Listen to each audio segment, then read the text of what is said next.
Hi guys, thanks for coming back again. If you are a subscriber and if you are new to this channel, endeavor to click on the subscribe button and also on the notification bell. So in our last video on this topic, circle theorem or circle geometry, we spoke about two theories and we explained the property of a circle. So a student sent me a question to tackle or let's solve with them. So and then in the next slide of the video you see the question, so then you go through it very well, then you look at how we solve it when we are back here. So then after that, then we now talk about the other maybe 2 or 3 theorems and maybe solve 1 or 2 questions. Then we call the story short and we continue in the next series we are going to do for circle theorem. Welcome back. So the interpretation of the question is what I'm going to explain here, and then you see how it looks like. It's actually a very cheap question. So all you need to do is understand the last theorem, like the first theorem in our series 1 circle theorem video we did. So once you understand it, you're gonna get this question straight away. So now one thing you need to know, that you were told that the radius of the circle is 1.9, so which means from here down here is 1.9 meter. So and then don't forget, we said the line drawn from the center of the circle to bisect this chord, which is not a diameter, is at right angle to it. So bringing it down here shows that we already have O. Then this point I can call it M. But let's extend that point. We are asking, the question asks us for the depth of the oil. The depth of the oil is actually from here down here. So which means this is another radius. This is a radius. So we have 2 radius here, the one with broken line and the one with what? Thick line. So now, having this, we are just meant to calculate the length from here, let's say this point, to this point. That is, let's say point M, and let's call this point X. So we need to calculate the length from OM. We need the length for OM. So once we add the length of OM and we subtract from the length of OX, don't forget OX is the same thing as the radius, which is same thing as 1.9 meter. So which means calculating OM and subtracting from 1.9 meter will give you the depth of the oil. Cheap. So now to calculate OM, you know that the length of the chord itself is 2.2, so half of the chord will be 1.1 meter. So drawing out this triangle, we'll be having OM and B. So having this, I have to find OM. Here is 1.9, here is 1.1. So using Pythagoras theorem, 1.9 squared, it equals to OM squared plus 1.1 squared. So you can make use of a calculator to do this. 1.9 squared, that gives us 3.61 equals OM squared plus 1.1 squared, so that gives us 1.21. So take this to the other side. You have 3.61 minus 1.21 equals OM all squared. So if you subtract that from 3.61, you're going to be having 2.4 equals OM. So OM is definitely going to be square root of 2.4. So OM is approximately 1.5 meter. So if OM is 1.5 meter, don't forget the depth of the oil. Depth of oil is equals to mx. Agreed? So to get mx, which is the depth of the oil, you have to subtract r. You have to subtract OM from r. So which means the depth of the oil is going to be 1.9 minus 1.5. Stephanie, and your answer is going to be 0.4 meters. So the depth of the oil is 0.4 meter. So I hope the student that sent the question is able to get the correct solution and is able to understand it. So thank you. We're going to move to other theorems now. So now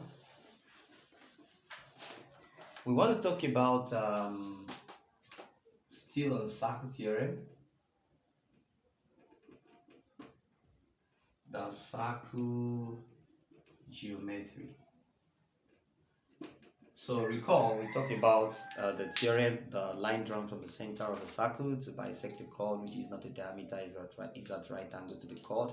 And we also talk about the angle subtended at the center of a circle is twice the one at the circumference. So we have other theorems we need to talk about. So I'll call this theorem 3.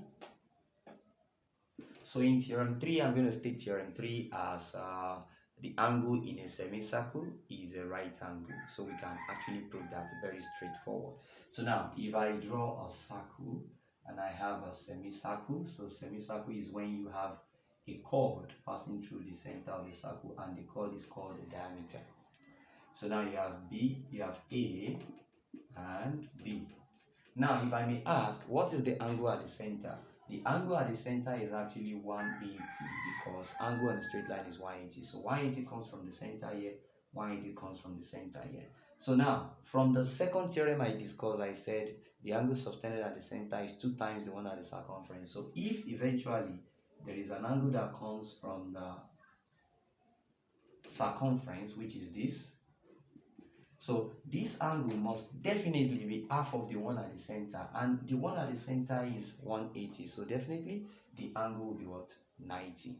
So and 90 is right angle. So the theorem that states that the angle in a semicircle is right angle is correct. So which means angle AXB is equals to 90 degrees, which is right angle. That's what the theorem is all about. We might solve question on that. We have another theorem that says angle in the same or opposite segments are equal. So let me call that theorem 4.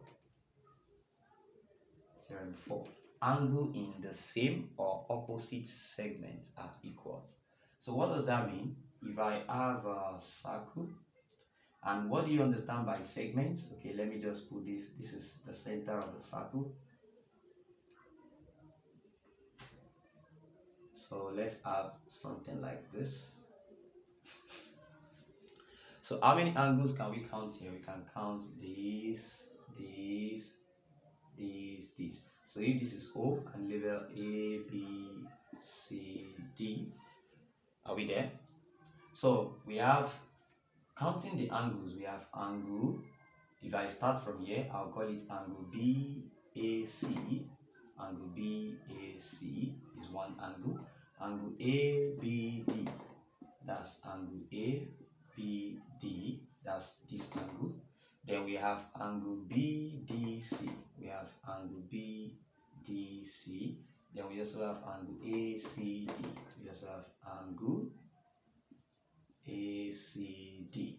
Good. These are the 4 angles that are present. Now, look at it. When you say a segment, this is a segment. This line now, if you look at it, let me make it a broken line, forms a segment in the circle, just similar to drawing this. Are you getting that now? So now, which angle is found inside this segment? It is this angle. And in this same segment, you find another angle, which is this. So which means these 2 angles are in the same segment. These 2 angles are inside the same segment, so they are equal.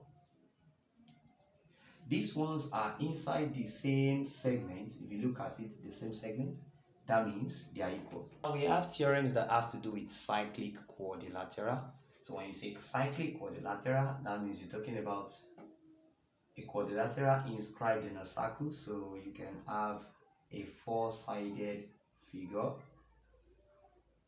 in a circle. So that is a quadrilateral. So now, in this point, you have A, B, C, D. So what the theorem tries to tell us is that that's theorem 5. theorem 5, is trying to tell us that the opposite angle of a cyclic quadrilateral are supplementary.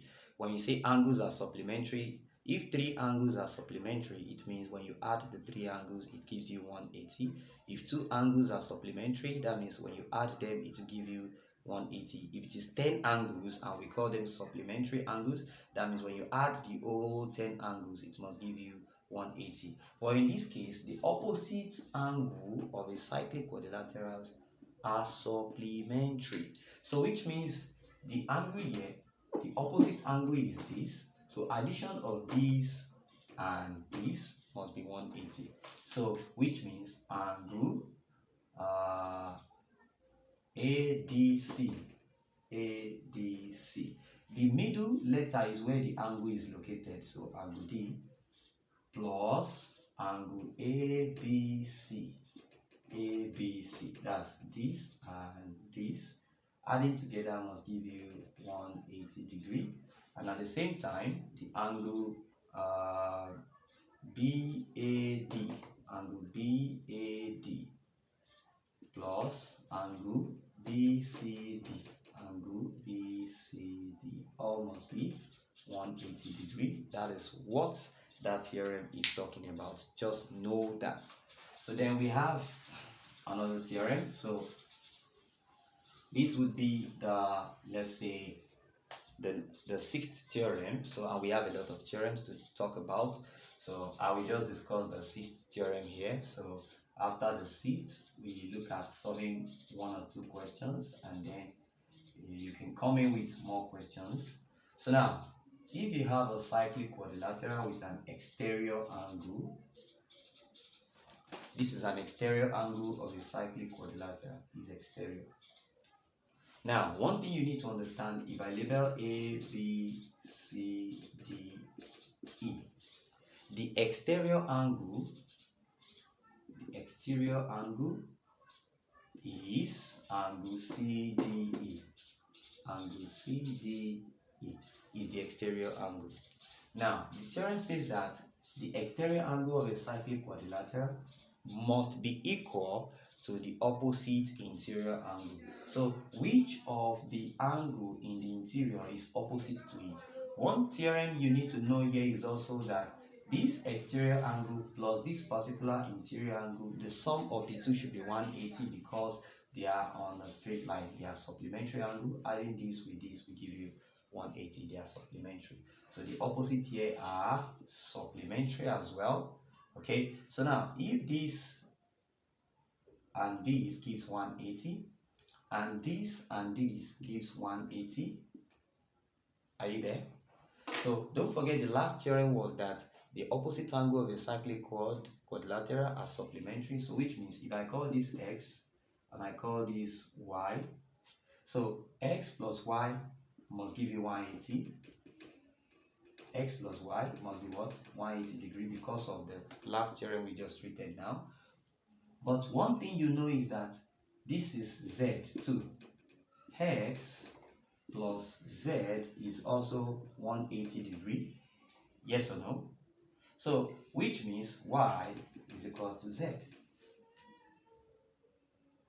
That's it. So which means the exterior angle of a cyclic quadrilateral must be equal to the opposite interior angle, which is y. So which means z equals y. That is what the theorem is trying to state. So, and I have used the previous theorem to prove this present one. So I want to take the theorem bit by bit. So this is series 2 of circle theorem. We move to series 3 until we exhaust the theorems that is that is suitable or enough for you to write your exams. So then let's look at questions on these theorems. Let's look at these cheap questions. So take a look at them. So the first one, you are told to find x. So to find x is quite easier. So you definitely know the theorem that the angle in a semicircle is right angle. So here is 90.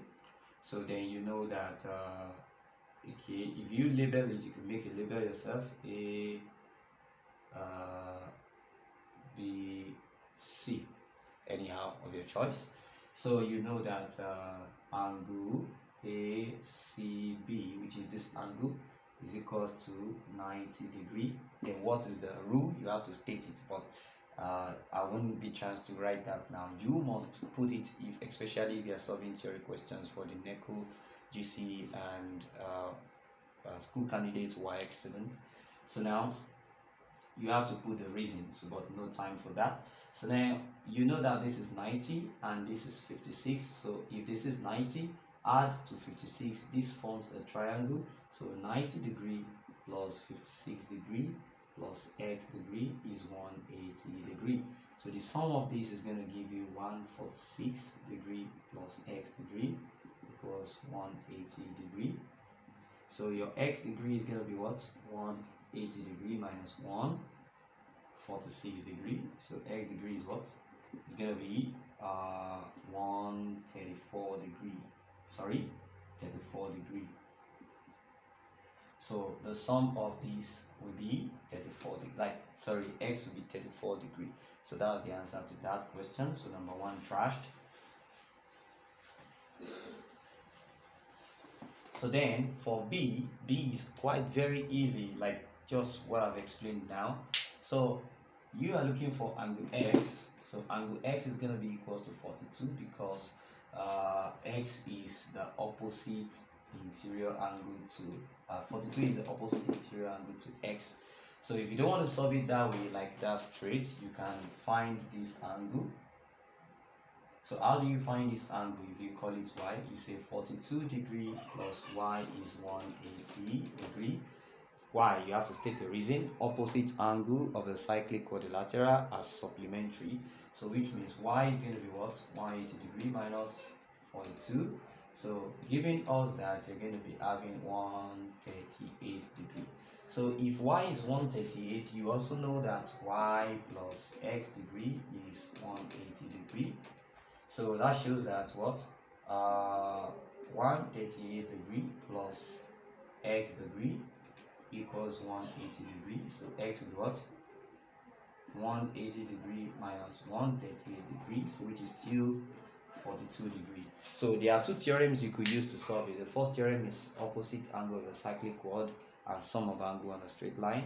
And the second one is just to say the exterior angle of a cyclic quadrilateral is equals to opposite interior angle. So the third question too is very, very simple. So there are two theorems you could solve it, or use to solve it. So this part is angle from the circumference, while this is angle from the center. So, and from the last video, series 1 of circle theorem, we said angle subtended at the center is 2 times 1 at the circumference. So if you call this y, that means 72 degree is equals to y. So y is going to be what? 36 degree. That is when you divide both sides by 2. And y is equals to x degree. Why? Because they are angle in opposite segments. Angle, this is a segment, this is another segment, so they are angle in opposite segments. So therefore, x degree equals 36 degree. And you can directly use x and 72 as angle at the center, angle at the circumference. So if you're told to find any angle here as well, it is very easy. All you just need to do is, this is going to be 90. Take for instance, you're told to find z here. So this is going to be 90, since this angle in the semicircle is 90. So then if it's 90 and you could get this from here, which is 36, add 36 to 90, you will get what z is. So these are the theorems we have today. So wait for the next video where we complete, we add more theorems to it. Thanks for watching. Please subscribe, give a good comment and share our video. Thank you.